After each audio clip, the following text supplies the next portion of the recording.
Okay, now I am calling Ruth Iron. She-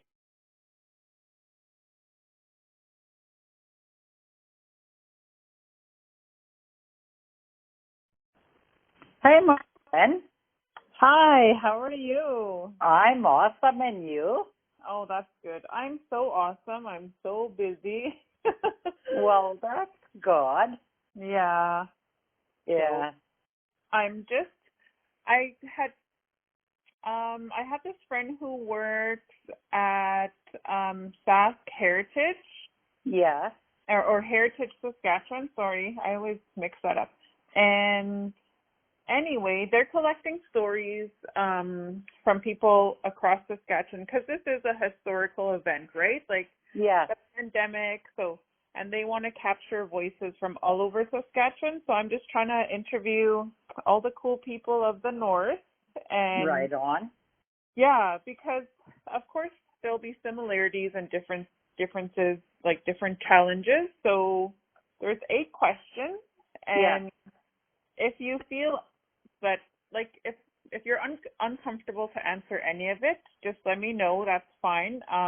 Just feel free to share what you want. The call will be recorded because they have to be transcribed, and then they will be published. So, Okay. you're okay with all that, right? I am, my dear. I am. Okay, awesome. So we'll just get started. So, Yes. what is your full name? Ruth Iron. And hold on. You know what? Last time I interviewed an elder, and you know what You didn't record? I was, are you still there? Yes. Okay. All right, good. Anyway, I interviewed an elder and I didn't merge the call and I just missed out. So, okay, we'll get started. What is your full name? Okay, it's Ruth Iron. I live in Canoe Lake Cree First Nation, And and I was born in Isle of Cross. right on. And you're still living in Canoe Lake First Nation, correct? Yes. Okay. So, thank you for that. Do you remember what you thought when you first heard about the coronavirus?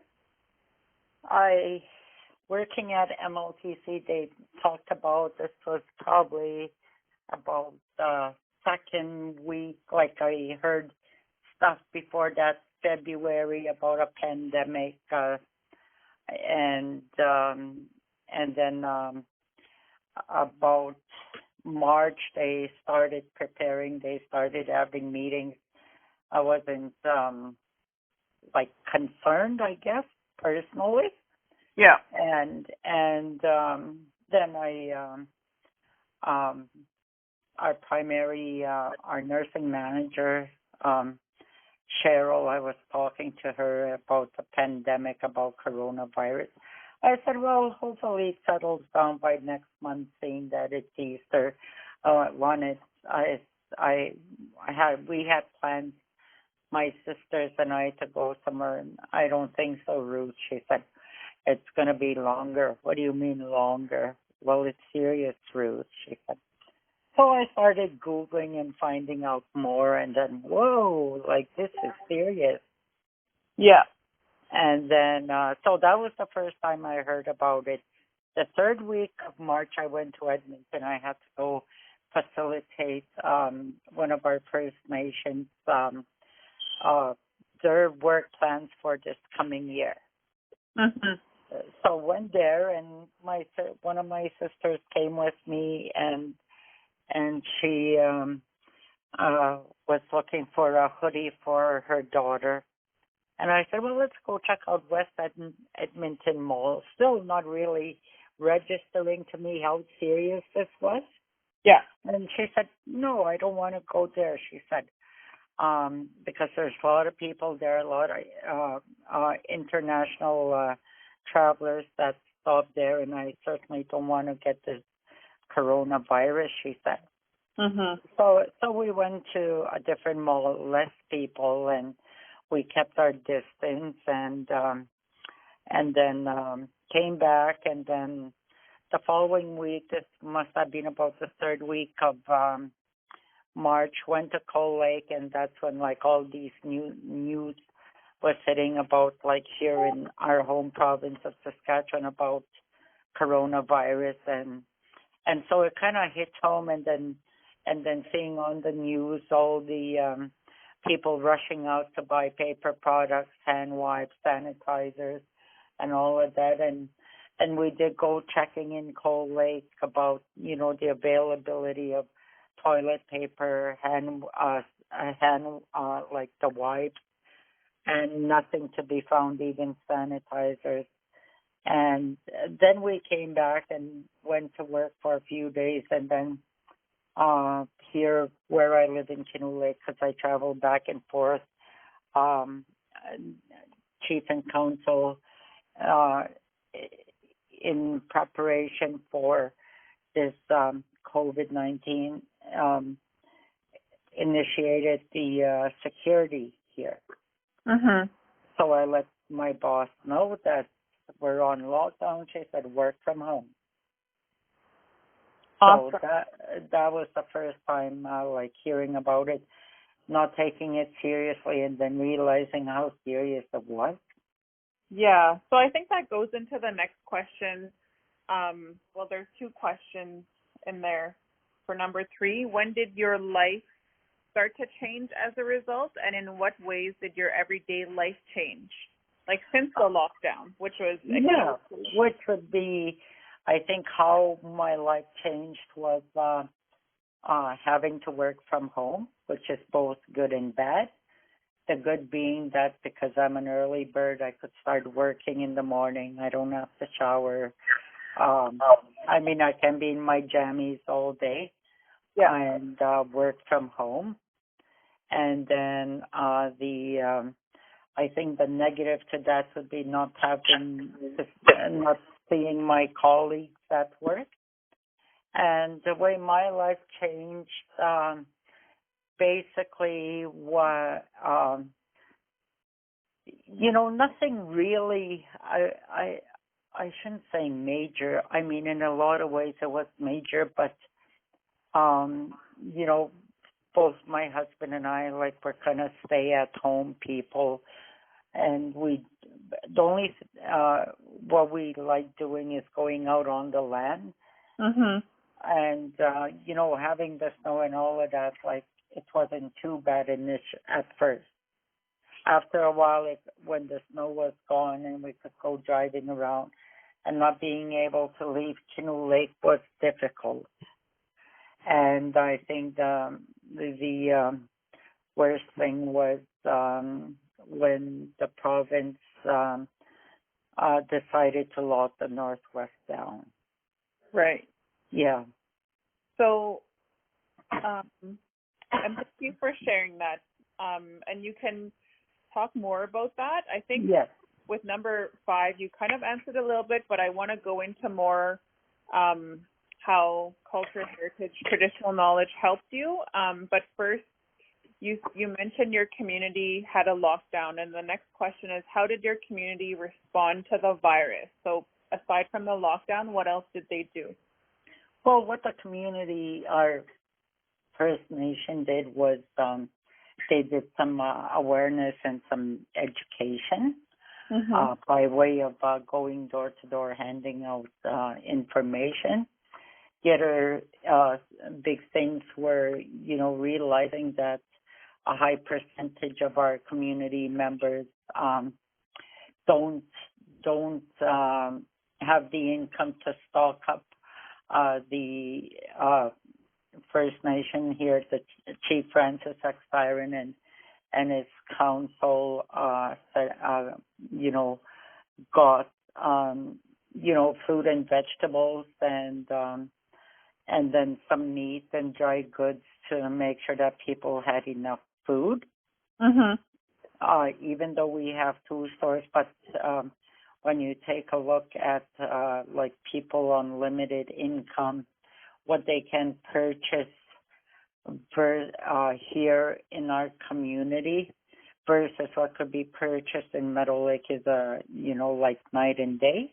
You're right. So it was good for our leadership to purchase, to get the fruit and vegetables, the meat, the dry goods, cleaning products, and stuff like that for our community members.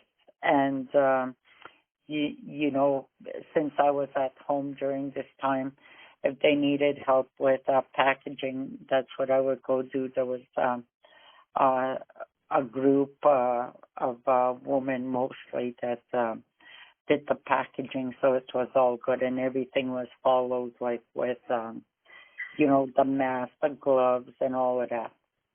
Nice.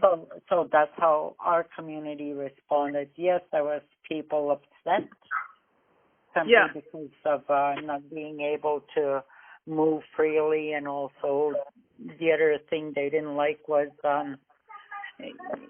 you know, not being able to bring alcohol in.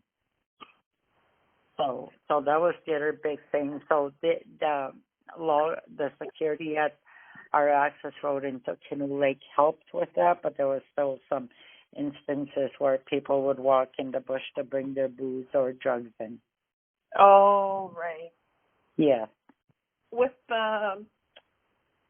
like earlier you mentioned some of the things you and your husband did, and I know you guys are very like on the land traditional. So how have you coped with the changes brought by the pandemic? Have culture, heritage, traditional knowledge, and or traditional practices made a difference in your life during this time?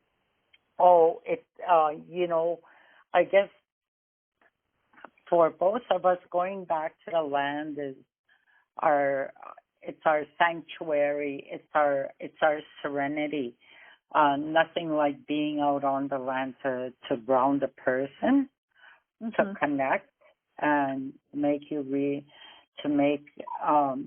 me realize, hey, I'm just, you know, like I'm just a small little piece in this whole universe.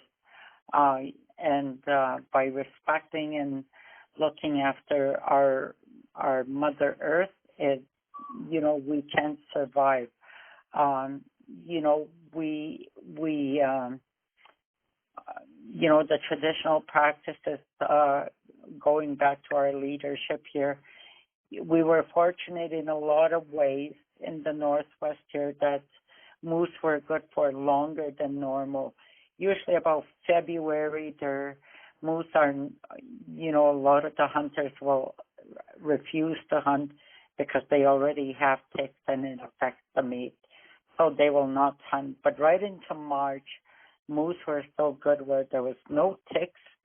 So, you know, leadership got people to go hunt, bring the meat back. They went fishing. And then, you know, there were some people here within our community that prepared the fish, that, you know, prepared the meat to be given to the household. So it's that sharing and the sharing and the caring of our, you know, the community that you know, helped us cope with this pandemic, and also I guess like in my immediate family, having the young kids, the young girls wanting to learn, like they've always been part of our traditions. They're never left at home. They go out and they're taught all of this. But, you know, with this pandemic and not having school, you know, their school was on the land. They went, you know, even in May when the suckers ran and we made smoked fish, the girls were out there scaling and learning how to cut the fish for smoking. They went to go scoop up the fish. Meat, they know, you know, have an idea on how to cut it and to package it. So it's, you know, it's a learning thing, and it's, I think, one of the we coped with it, how my family coped with it was, you know, reuniting, I guess I would say, my family as one unit and passing on the traditions that were passed on to us by my parents, the culture, the appreciation, the land, appreciating that and being able to, once we were allowed some leeway into, not leaving for the south, but being able to go out to the land made one big difference in our ability to cope with this pandemic because we were tied to the land.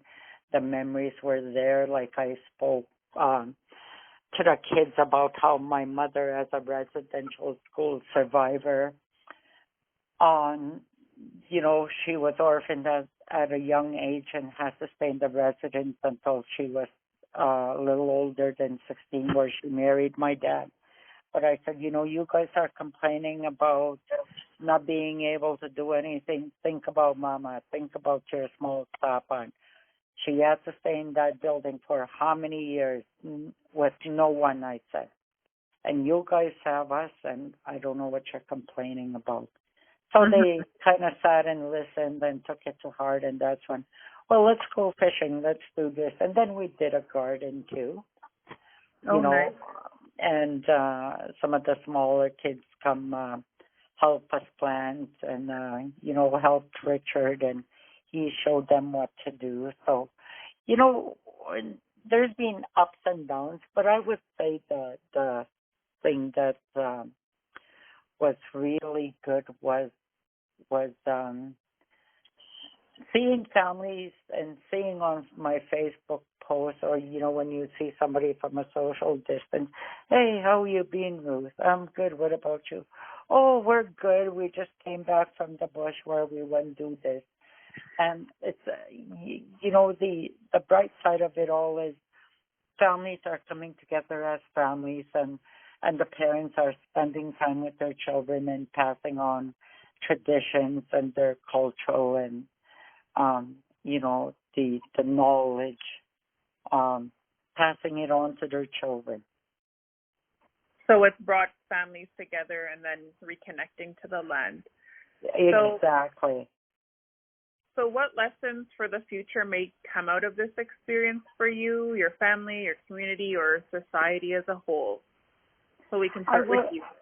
I would say like learning or continuing our traditions, our culture, our ceremonial, whether, it's a sweat or going out for a walk, doing your meditating. I think that's important. That's what kind of kept us sane, kept me sane anyway. Yeah. And being able to take it one day at a time. Why worry about what's going to happen next week when we don't know? And number one would be keeping the social distancing. One of my sisters has severe COPD. And even though she's probably about 200-300 feet from me, I FaceTime or I phone her, and now that things are a little better, I know where we don't have the virus, so we can actually see, but we still maintain the social distancing because we don't want to jeopardize her health. And it's learning to connect with your family, learning to have faith. Number one is faith and our ties to the land. That's important. Awesome. Okay, just going to. I just hear somebody in the background. You're still good? I'm still good. Okay. So I think you touched a lot on all of this, but yes. What will you remember most about this time? Families being families. That's the positive. Where growing up, my mother always used to say, a family who prays together stays together. The downside of this all, as I mentioned briefly before, was when the province decided to do the security lockdowns and Yeah. not being allowed to leave, saying, "Oh, you can buy it at your local store, or you can get them to pick it up." Like they didn't seem to understand the what I mentioned before, what we can buy here versus what we could buy in Meadow Lake. Uh, you know, you get a better return for your buck shopping in Meadow Lake, and it's not like um, I guess in terms of awareness for the province or whatever they're called, the security agency, there was no cultural awareness on any of that, and they didn't. At first, when they first set up, they came in with an attitude that, "Hey, I'm the law here. Don't you go anywhere. You're under lockdown, like you're beneath me." That was the attitude till I don't know what happened when the chief um,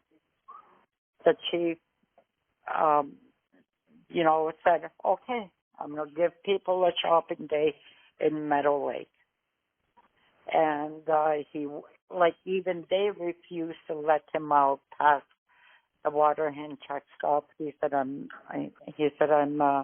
letting you guys know my community members are gonna go shopping."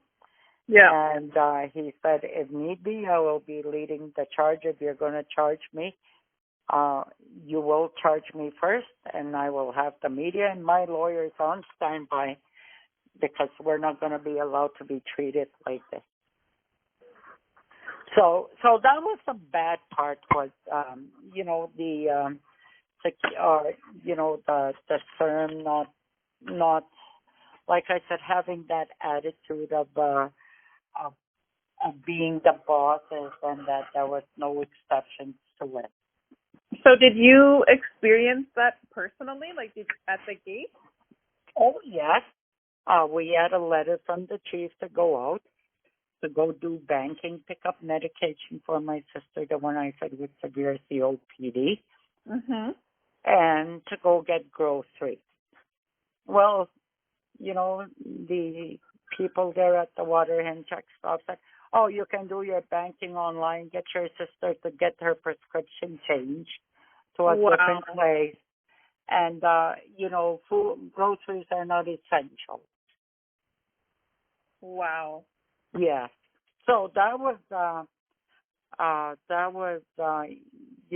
first few weeks, not till, like I said, when my Chief Francis,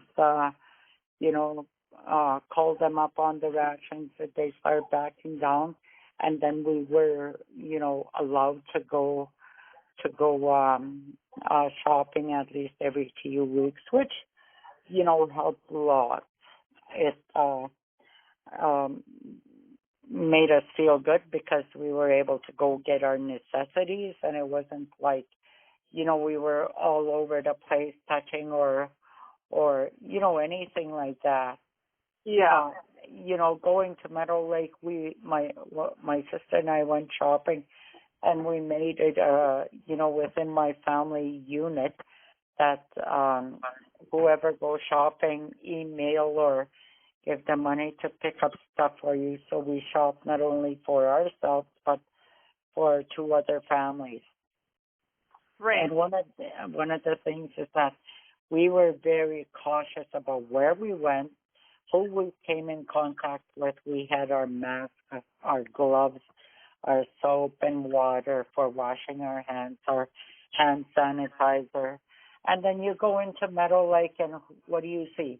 People walking around without a care in the world. No mask, nothing. And then they're just worried about Northerners coming in. Exactly. So yeah. they did, like the chief actually did go to the gate and he wasn't allowed through? That did happen? They sent him back, but he was very assertive and got to go through. And basically, it was because our primary signer here at the First Nation lives in Meadow Lake. He had to go get check signed. So they eventually did let him out? Yes. Okay, geez. So how do you, I guess initially when the lockdown began and then now, like how did you keep in touch with friends and family? FaceTiming, phoning, email, that sort of thing. I have, the only thing was my brother who lives in Kobe could not come in. So Yeah. that was kind of, that wasn't, good at all simply because he would make it a point to drop in every day pretty well just to come see. He's got his family there, and then having my other family members living in the south and in Alberta not being able to come in, especially at Easter. That was a bummer. Mhm. Yeah. I think a lot of families had a difficult time with that for sure. Like, and that went on for a long time, right? Like, That it did. And then but the thing was after this and after the chief here dealt with the security at the water and check stop, because that's our main way out of here, Highway 903. Then they were actually friendly, yeah. and it wasn't that much of a hassle. Like some people said that uh, they were still hassling some of them, but it could be because of their attitude. I don't know. I believe you're treated how you treat people. Right. But I think, I mean, if they were even treating a chief that way too, So I think Yes. it's just, yeah, I definitely believe that people were treated unfairly. Like I know when Oh, people, definitely. I believe that, like they looked at you like you were below you weren't even human and you didn't deserve to have food. You didn't deserve to get your fresh vegetables and groceries or meat. Yes, our stores sell meat, but limited, and it's not fresh. medication. Unlike purchasing it in Meadowlake. Mhm. Exactly. Well, I think that is so awesome that that you had the time to answer and you gave such rich information, especially about how it wasn't as difficult for you to deal with because of the strong connection you have to the land. Like, I know you and your husband are always outdoors, right? Like, That's right. yeah, because I remember you talking lots about that, and that probably helped you cope very well with the pandemic, even Oh, with yes, the it challenges. did. It did. Like, because where we live here in Canoe Lake, we have the bay. It doesn't matter what season, we can go out. We have the outdoors. It's not like we have somebody living 2 feet from us. We have a big yard. We can go outside. We can enjoy it. We can feed the kids. And, as a family, we're committed to keeping the traditional knowledge passed on. All the kids have, experience going out on the land, whether for harvesting, for hunting, for fishing. They do all of that for snaring. It's something that's taught to them, and then um, they've learned to, take this COVID-19 in stride by doing all of that and still getting the physical activity simply because, like I said, we live in an area here where it's mostly my family, so they have a big area to play in and to go biking. And then we do things in the evening. We make a fire. They can roast wieners or do s'mores. So it's all good. But I Awesome. do feel for people that don't have this opportunity or are being or cannot connect to the land. Yeah, not everyone has that Yeah. ability, right? Like not like some people don't even know how to make a fire or like fish and like just those basic things people just assume we all know. So Yeah. or even the strong family connections, like not everyone has that. So Yeah. some people might have felt more isolated because of That's the right. pandemic. So Yeah. I believe that. It's the values that you were taught as a child is what you're going to pass on. And if we're not teaching our youth the values of the medicine wheel, where you have to be well in all four aspects of your being, your emotional, your mental, your physical, your spiritual, you're not going to be able to cope with anything. And that it's all right to have a bad day, but it doesn't mean you have a bad life. You could have a bad day, and family are who's gonna pull you together and make you see that there is um there is life is still to be enjoyed, and something simple as sitting outside and looking at an eagle soar above um is something wonderful and magnificent for a child to see. exactly. Yes. So I think we have 1, 2, 3, 4, 5, 6, 7, 8. Yeah, you answered everything so well. Thank you so much. And Not a problem. it was nice hearing your voice again. I know I miss you. When PA's open, we're trying to head over there. Yeah, so message me. I'm going to Black Lake the 24th of June till July 6th. I'm doing mental health over there. So Right on. yeah, So you're doing contracts, my friend. yeah, I got on the Health Canada list. So Hey, would you be, are we recording or no? oh, this is okay. This I can take this out. Yeah. Okay, so would you be interested if I put your name forth Oh, for sure. for Canoe Lake? Right on, my friend. Yeah, I would love that for sure. Okay, right on. I'm going to bring your name forward here. So Awesome. maybe be expecting a call in the next little while from Gladys or Bernice Cookie Iron or Awesome. Cecilia. I would Okay? love that. No, not a problem, my friend. You're awesome. You're beautiful. And, it was good meeting you. There's always reasons why we meet someone and Mhm. we connect.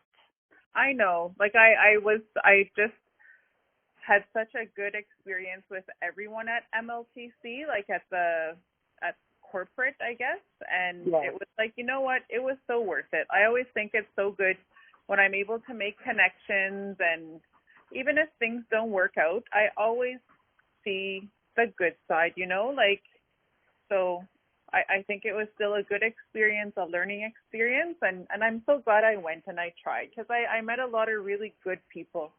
Oh, definitely. Yeah. And, thank you for I thank the creator for giving me this opportunity to meet people from all over, and you were one of my blessings, Holly. Oh, you're so sweet. Oh, Oh, thank you so much. hug. Okay, Okay, you keep in touch. I will. All right, take care. Bye. Bye.